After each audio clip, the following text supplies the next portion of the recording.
Howdy, howdy, howdy. We're talking place value here. So, for this first lesson, there's a few things we're going to cover. Firstly, we're going to talk place value. That's the whole unit. That's what we're talking about.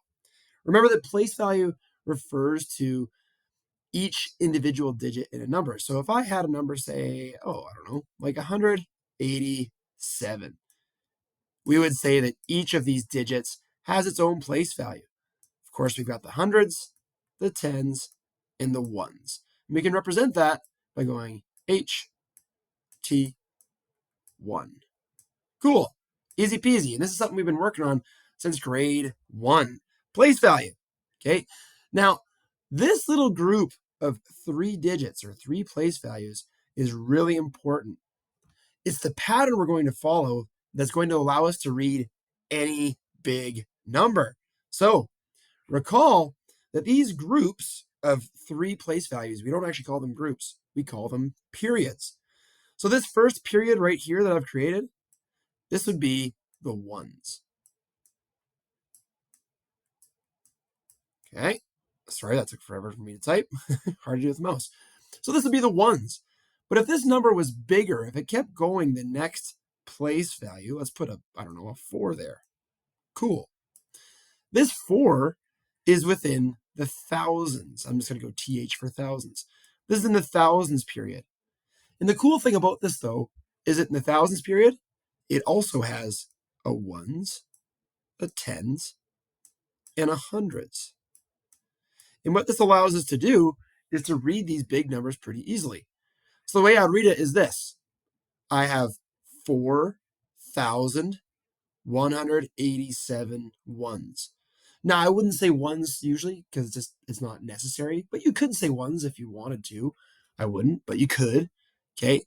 If I added to this number, let's see how it changes. Let's go a 5 there. Oops. It's supposed to be 5, pardon me. Let's put a 7 here. Cool.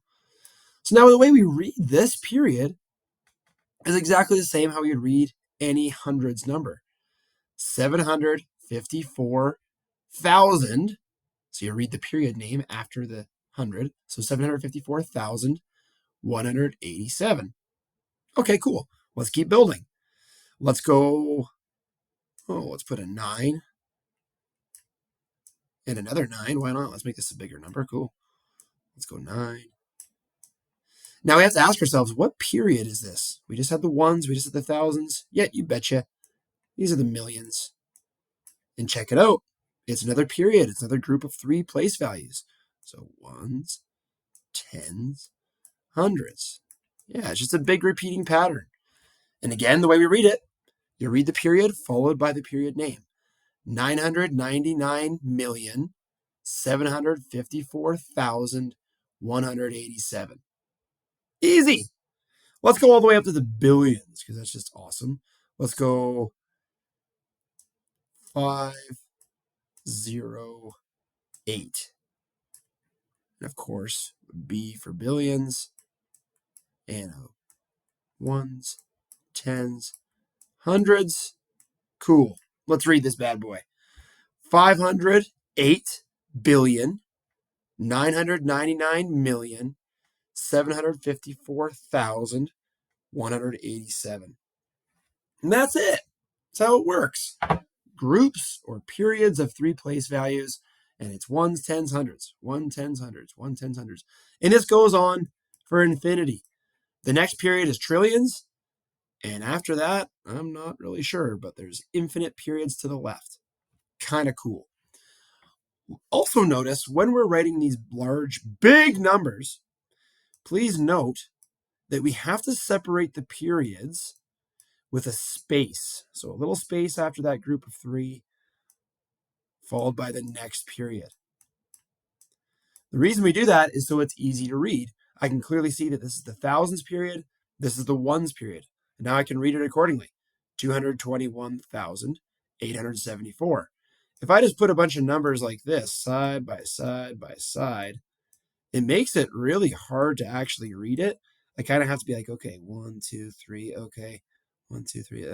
This is 221,874. It just takes more time to read, and it's a pain.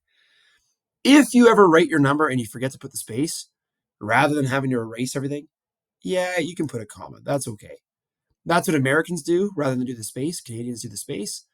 But the comma works as well because now I can clearly see a period of 3 place values and a period of 3 place values. They're separated, easy peasy. Cool. So that's periods, place value, how to read them, how to write them. Good job, guys.